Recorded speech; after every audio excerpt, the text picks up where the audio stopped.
दोस्तों ये कक्षा 7 की पढ़ने वाला बच्चा है।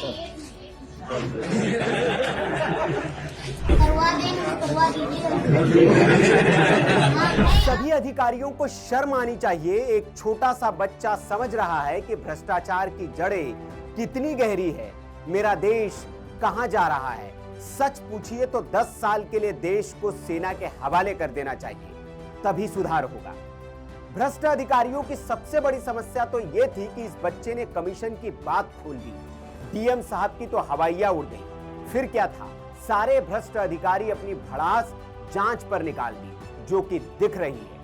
थोड़ा टोपी लगा ली बस तरीका खुलता ही नहीं कभी। ये लोगों का गुस्सा है उस सिस्टम के खिलाफ जो जन सुनवाई के नाम पर चल रहे तमाशे में बच्चे की गंभीर बात पर हंसी के ठहाके लगा रहा है। वीडियो उत्तर प्रदेश के लखीमपुर खीरी से है। यहाँ के सदर तहसील में संपूर्ण समाधान दिवस के नाम पर जन सुनवाई की नौटंकी चल रही है। नौटंकी जैसा शब्द इसलिए इस्तेमाल कर रहे हैं क्योंकि इस बच्चे की बात पर अधिकारियों का रवैया जैसा था, वो इसे इसी कैटेगरी में लाकर खड़ा करता है। नहीं आप थोड़ा टोपी लगा ली बस तरीका खुलता ही नहीं कभी। मैं 13 साल का बच्चा कक्षा 8 में पढ़ने वाला अमिताभ इस जन सुनवाई में अपनी समस्या लेकर पहुंचा था। उसका जब नंबर आया और उसने जब बोलना शुरू किया तो डीएम साहब के चेहरे की हवाइयां उड़ गई। वो बेखौफ अंदाज में सिस्टम की पोल खोल रहा था।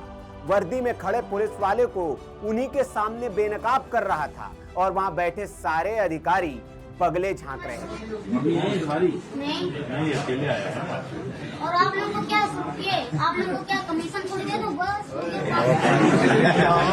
बच्चे की ऐसी बेबाकी देखकर जिलाधिकारी अंजनी कुमार सिंह हैरान रह गए और अंत में परेशान होकर बच्चे के आवेदन को आगे सरका दिया। चलो अभी चलो। दरअसल बच्चे ने आरोप लगाया कि उसके ताऊ ने उसके घर पर ताला जड़ दिया है, जिससे उसका परिवार परेशान है। बच्चे ने इस दौरान बताया कि वो ताले लगे हिस्से को किराए पर देकर घर का खर्च चलाना चाहता है।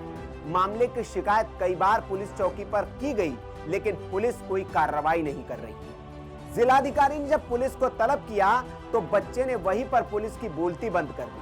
पुलिस वाले ने अधिकारी से कहा कि सर कर देंगे। इस पर बच्चे ने जो जवाब दिया, पूरे हॉल में ठहाके गूंजने लगे।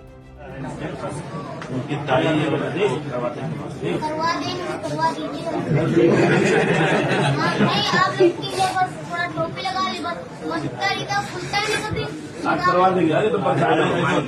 बच्चा जैसे ही ये बोलता है, डीएम साहब अमिताभ को रोक लेते हैं। अमिताभ गुप्ता एक काम करो, ये सब चीजें किनारे रखो, अब इससे ध्यान देकर पढ़ो। तो पढ़ने के लिए क्या आप तो सैलरी में सबने को पढ़ा तो देंगे, उसमें 1-1 रुपए की चीज 70 रुपए की हमारी मम्मी सब्जी लाती, 50 रुपए की सब्जी में क्या होता है?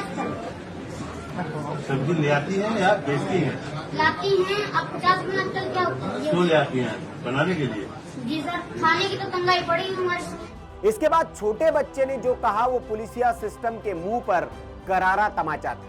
डीएम को रोकते हुए बच्चा पुलिस वालों की ओर मुड़ते हुए कहता है, और आप लोगों को क्या आप लोगों को क्या कमीशन थोड़ी दे दो बस। इसके बाद डीएम साहब फिर बच्चे को रोकते हैं, नसीहत देते हैं कि बच्चों को ज्यादा नहीं बोलना चाहिए। बच्चा फिर बेबाकी से डीएम साहब से सवाल पूछता है। बहुत ज्यादा बोलना नहीं चाहिए, पहली बात, ठीक है? ऐसी बात नहीं बोलनी चाहिए कि सामने वाले को बोली लगे। सर एक बात पूछे नहीं, उनके बाद में पूछना। सुन लो मेरी बात। भाई उम्र कितनी है? जी सर। उम्र कितनी है? 13 साल है ना? जी सर। तो अभी तुम्हारा काम है केवल पढ़ना। कोई परेशानी आए तब भी उसको दिमाग से निकाल सर दो। एक बात पूछिए सर, कि हमारे और बहन दोनों पढ़ रहे हैं, अब ट्राई का खट्टा खा सकते हैं क्या? पढ़ाई तो फ्री है। फ्री है और आगे कॉपी किताब ये सब फ्री है। तो नहीं 9 के बाद दीदी का हमारा पढ़ रहा नहीं। हाँ, 9 के बाद। बच्चे का ये मासूम सवाल सुनकर डीएम साहब मुस्कुरा देते हैं और लाजवाब हो जाते हैं। इसके बाद वही होता है, बच्चे को भरोसा देकर वहां से विदा कर दिया जाता है। अब चूंकि मामला मीडिया में आ चुका था, बच्चा वायरल हो चुका था, तो प्रशासन को भी अलर्ट होना पड़ा। पुलिस पहुंची और जांच करके जिला सूचना विभाग के मार्फत एक प्रेस नोट जारी किया गया। इसमें बताया गया कि डीएम के निर्देश पर शहर कोतवाल राजेश कुमार सिंह मौके पर पहुंचे और परिवार वालों से बातचीत कर पूरे मामले की पड़ताल की। जांच के दौरान पुलिस को पता चला कि अमिताभ घर से मां से यह कहकर गया था कि उस स्कूल से टीसी लेने जा रहा है, लेकिन वो तहसील कैसे पहुंच गया इसकी जानकारी उनको भी नहीं है। इसके अलावा जांच के दौरान यह भी पता चला कि बच्चे के पिता ने 2 शादियां की है। पहली पत्नी से एक बेटा है जिसकी मां का निधन हो चुका है। वो वर्तमान में लखनऊ में अपनी बुआ के पास रहकर पढ़ाई कर रहा है। जांच में यह भी जानकारी मिली कि जिस कमरे पर ताला लगाया गया वो पहले विवाह से जन्मे पुत्र के हिस्से का है। वहीं अमिताभ दूसरी पत्नी से जन्मा पुत्र है। जांच में यह भी सामने आया कि बच्चों के पिता मानसिक रूप से अस्वस्थ है। ऐसे में पारिवारिक विवाद और संपत्ति से जुड़े मुद्दों ने मामले को और जटिल बना दिया है। अधिकारियों का मानना है कि केवल ताला लगाने का मुद्दा ही नहीं, बल्कि पूरे परिवार की स्थिति को समझना भी जरूरी है। प्रशासन ने मामले को सिर्फ शिकायत तक सीमित नहीं रखा, बल्कि बच्चे की शिक्षा, उसके भविष्य को भी ध्यान में रखा है।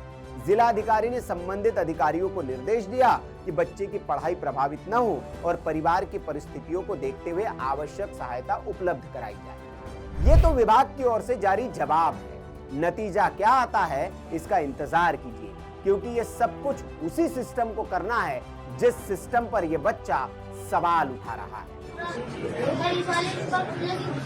तो मतलब आपके पिता का भाइयों से बंटवारा हुआ होगा जी सर। आपस में, किसी को 2 कमरे मिले होंगे, किसी को 3 कमरे मिले, वैसे ही होगा। लेकिन हमारे पिताजी के पुलिस सरकार लगाई थे, लेकिन उन्होंने मम्मी पापा को सारा काम कर दिया था। उन्होंने सबको एक दे दिया, एक को नहीं दिया था। तब वो खत्म हो गए, उनकी बेटी दूसरी का शादी कर ली थी। तो वो कह रही थी मम्मी इधर वाला ताला डाल रखा है, सब खोल ले, हम लोग किराए को उठा लें। अगर सबको मिल गया उसमें क्या लेना था उसको। तो इस वीडियो पर आपकी क्या राय है? आप भी कमेंट बॉक्स में अपनी राय लिख सकते हैं। वीडियो अच्छा लगा हो तो लाइक करें, शेयर करें और चैनल को अगर आपने अब तक सब्सक्राइब नहीं किया है तो सब्सक्राइब कर लीजिए। आप देख रहे थे वीके न्यूज। नमस्कार। वीके न्यूज, राष्ट्र के नाम।